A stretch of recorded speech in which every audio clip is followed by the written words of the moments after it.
Your daily dose of नमस्कार। inspiration.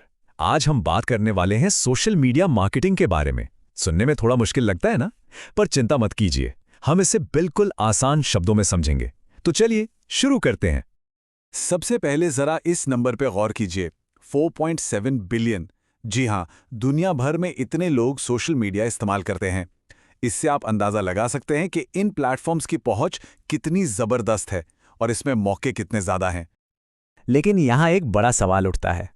लोग तो बस स्क्रॉल कर रहे हैं, तो इस स्क्रॉलिंग को सेल्स में कैसे बदला जाए, है ना असली पहेली। चलिए आज इसी को सुलझाने की कोशिश करते हैं। तो चलिए सबसे पहले बात करते हैं कि आखिर ये सोशल मीडिया मार्केटिंग है क्या।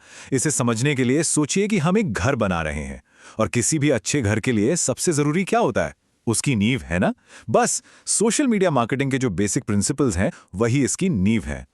तो इसकी एक सीधी साधी परिभाषा क्या है? देखिए, सोशल मीडिया मार्केटिंग का मतलब है सोशल मीडिया प्लेटफॉर्म्स का इस्तेमाल करना अपने ऑडियंस से कनेक्ट करने के लिए। और ये कनेक्शन क्यों बनाना है? ताकि एक ब्रांड बन सके, सेल्स बढ़ें और वेबसाइट पर ज्यादा से ज्यादा लोग आएं। इसे समझने का एक और बड़ा ही मजेदार तरीका है। देखिए, जो ट्रेडिशनल एडवर्टाइजिंग होती है ना, वो एक मेगाफोन की तरह है। मतलब बस अपनी बात चिल्लाकर सबको सुना दो। लेकिन सोशल मीडिया मार्केटिंग वो एक बातचीत है, एक टू वे डायलॉग। यहां सिर्फ बोलना नहीं है, बल्कि सुनना भी है और जवाब भी देना है। ठीक है, तो नींव तो हमने रख दी। अब बात करते हैं कि हम ये इमारत बना ही क्यों रहे हैं। मतलब इसका मकसद क्या है, सोशल मीडिया मार्केटिंग के असल लक्ष्य और फायदे क्या हैं। चलिए जानते हैं। तो अगर सोशल मीडिया मार्केटिंग सही तरीके से की जाए तो बिजनेस को सीधे सीधे कई फायदे मिलते हैं। जैसे ब्रांड की अवेयरनेस बढ़ती है, लोग आपके प्रोडक्ट के बारे में जानने लगते हैं, सेल्स के लिए लीड्स मिलती हैं, एक लॉयल कम्युनिटी बनती है जो आपके ब्रांड को सपोर्ट करती है। आप यहीं से कस्टमर सर्विस भी दे सकते हैं, और सबसे बड़ी बात, आप अपने ऑडियंस को बेहतर तरीके से समझ पाते हैं। और ये चार्ट देखिए, ये साफ साफ बताता है कि ज्यादातर बिजनेस किस चीज पर फोकस करते हैं। करीब 40% जोर होता है ब्रांड अवेयरनेस पर। उसके बाद आता है लीड जनरेशन और फिर कम्युनिटी एंगेजमेंट। इससे हमें गोल्स की प्रायोरिटी समझने में काफी मदद मिलती है। अच्छा, तो अब मकसद भी साफ हो गया। अब सवाल आता है प्लेटफॉर्म चुनने का। अपने घर बनाने वाले उदाहरण पर वापस चलें तो ये कुछ वैसा ही है जैसे सही काम के लिए सही औजार चुनना, है ना? हर औजार हर काम के लिए तो नहीं होता। और प्लेटफॉर्म चुनने के लिए सबसे जरूरी सवाल जो खुद से पूछना है वो ये है, मेरा आइडियल कस्टमर अपना टाइम ऑनलाइन बिताता कहाँ है? देखिए, प्लेटफॉर्म अपनी पसंद से नहीं बल्कि ऑडियंस की मौजूदगी के हिसाब से चुनना चाहिए। जहां आपके लोग हैं, बात भी तो वहीं होगी। ये टेबल देखिए, ये क्विक गाइड की तरह है। जैसे इंस्टाग्राम ये विजुअल्स के लिए और यंग ऑडियंस के लिए बेस्ट है। फेसबुक कम्युनिटी बनाने और लोकल बिजनेस के लिए बहुत पावरफुल है।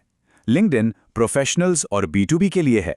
और टिकटॉक तो आप जानते ही हैं, शॉर्ट वीडियोस, ट्रेंड्स और एंटरटेनमेंट का दूसरा नाम है। चलिए अब बात करते हैं सबसे जरूरी चीज की, स्ट्रैटेजी। ये हमारे घर का ब्लूप्रिंट है। सोचिए, बिना नक्शे के घर बनाना शुरू कर दें तो क्या होगा? बस कंफ्यूजन। एक क्लियर ब्लूप्रिंट ही बताता है कि हमें जाना कहां है। एक अच्छी स्ट्रैटेजी को हम इन 4 सिंपल स्टेप्स में देख सकते हैं। स्टेप 1, अपने ऑडियंस को समझिए, आप बात किससे कर रहे हैं। स्टेप 2, वैल्यूएबल कंटेंट बनाइए, कुछ ऐसा जो लोगों के काम आए या उन्हें एंटरटेन करे।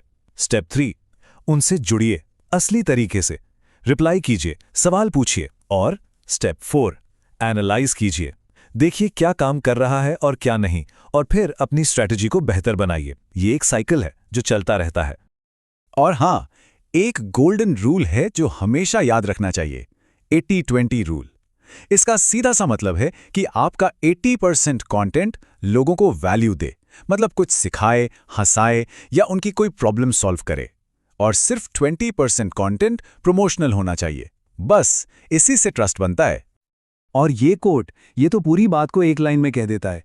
कंटेंट राजा है लेकिन एंगेजमेंट रानी है, और घर पर उसी का राज चलता है। मतलब सिर्फ अच्छा कंटेंट बना देना काफी नहीं है, असली पावर तो उस पर होने वाली बातचीत में है, उस एंगेजमेंट में है। तो घर बन गया, ब्लूप्रिंट भी तैयार था। अब क्या? अब बारी है इंस्पेक्शन की, है ना? ये देखने की कि सब कुछ ठीक ठाक बना है या नहीं। सोशल मीडिया में यही इंस्पेक्शन है, मैट्रिक्स को मापना।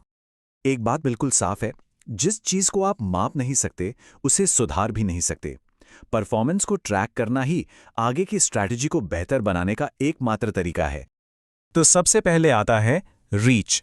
इसका सीधा सा मतलब है कि आपका कंटेंट कुल कितने अलग अलग लोगों तक पहुंचा। ये आपकी अवेयरनेस नापता है। फिर आता है इंगेजमेंट। ये क्या है? ये है आपके कंटेंट पर होने वाले total interactions, likes, comments, shares. इससे पता चलता है कि लोगों को आपकी बात में कितनी दिलचस्पी है। और आखिर में कन्वर्जन। ये वो लोग हैं जो आपका कंटेंट देखने के बाद वो एक्शन लेते हैं जो आप चाहते हैं, जैसे लिंक पर क्लिक करना या कोई चीज़ खरीदना।